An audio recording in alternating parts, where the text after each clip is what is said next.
find out the magnifying power or angular magnification, one another the same thing, of the compound microscope. Now see here, magnifying power. What is the magnifying power? It is defined as the ratio of angle subtended by image. This is the final image, a dash double dash b dash, making the angle. What angle is being made by final image a double dash b double dash at I beta, and this is at d distance. You have taken an object over here only, that means construction की हमने इतना ही object हमने P A double dash यहाँ पर ले लिया और कितना एंगल बना रहा है आई पर alpha. So what is magnifying power? It is defined to the ratio of angle subtended by image to the angle subtended by object when they both are at the least distance of the distance. दोनों least distance पे हैं और image भी यहीं पर है और object भी इतने डिस्टेंस पर है. Now see here beta upon alpha, as angles are very small you can write tan beta upon tan alpha. Now see here tan beta निकालिए इस एंगल, इस ट्रायंगल से a double dash B double dash upon C to A double dash, और इस triangle से आप tan alpha निकालिए. क्या आएगा आपके पास? P A double dash upon C to A double dash. Put the values. क्या कैंसिल हो रहा है आपके पास? ये कैंसिल हो जाएगा. P A double dash, what is P A double dash? This is equal to A B. So put करो यहाँ पे P A double dash is equal to A B. Now see this formula has come. Now again come to diagram. सी आपके पास एक intermediate image I थी ए dash B dash, आपने कहीं इसको use नहीं किया. Now what you are going to you are going to use this hair.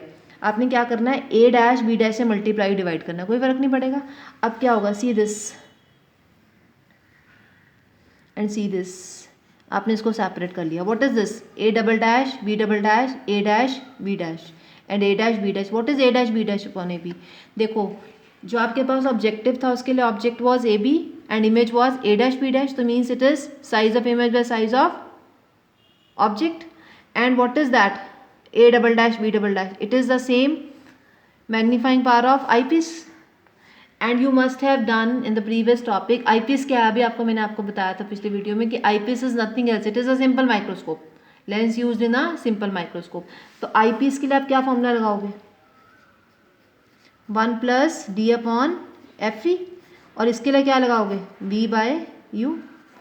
अब v क्या होगा? ऑब्जेक्टिव के लिए था ये, this is for objective, so you will put v not by you not. I am repeating from here. आपने क्या किया? इसको स्प्लिट कर दिया, this divided by this divided by this. अब इसका क्या? What is this? Image upon object. Image किसकी? ऑब्जेक्टिव की. ऑब्जेक्ट का ऑब्जेक्ट क्या है? A b. तो ये क्या बन गई? ऑब्जेक्टिव की मैग्नीफिकेशन. ये क्या बन गई? आई पीस की मैग्नीफिकेशन. आई पीस क्या है? सिंपल माइक्रोस्कोप है. तो आप इसके लिए direct 1 plus d upon f ई फॉर्मूला लगा सकते हो, और इसके लिए आप लेंस फॉर्मूला आपको पता है size of image by size of object के लिए वी अपॉन यू आता है, क्योंकि ऑब्जेक्टिव है तो आप V not by you naught put करोगे. तो फाइनल आपके पास क्या आ गया आपके पास? After putting the sign conventions, V naught as U not is always taken as negative, तो we naught upon minus U naught 1 plus D by F E. This is M E and this is M O. So this is the final magnifying power. Now I can take V naught as L and U naught as F naught. That means, see here, what is V naught? V naught is here. This is V naught, final image of objective. यहाँ पे बन रही थी objective की. ये जो distance है ना, this distance there it is very less, ये इंटरमीडिएट डिस्टेंस है. तो ये approximately, see this is v not, approximately ये कुछ और नहीं बनता, ये लेंथ ऑफ माइक्रोस्कोप बन जाती है. तो we not is approximately equals to L.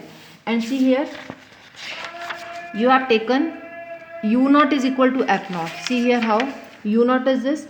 Again this is u naught and it is very much close to f naught, so u naught will approximately taken to f naught and v naught will be taken as equal to the length. What is length? Length of the microscope. It is the distance between the two lenses. So v naught will be equals to L and u naught will be equals to f naught. So you can write minus L by f naught 1 plus d by f e. Minus sign यहाँ से आ गया आपके पास. Now in the second case when the final image is formed at the infinity, nothing else you are going to do. आपने सिर्फ क्या करना है? देखो v naught by u naught आपको पता है m होता है. What is d by F E? आपको पिछले केस में बताया था मैंने. In case when final image is formed at infinity, ये सेकंड केस क्या था? सिंपल माइक्रोस्कोप का था. तो उस केस में मैग्निफिकेशन क्या आ जाती है? D by F e. तो आपके पास फॉर्मूला सिर्फ चेंज हो जाएगा, v not by you not d by F e. ना सी दोनों केसेस में क्या है आपके पास? रेसिप्रोकल में क्या आ रहा है? एफ ओ और एफ ई आ रहा है.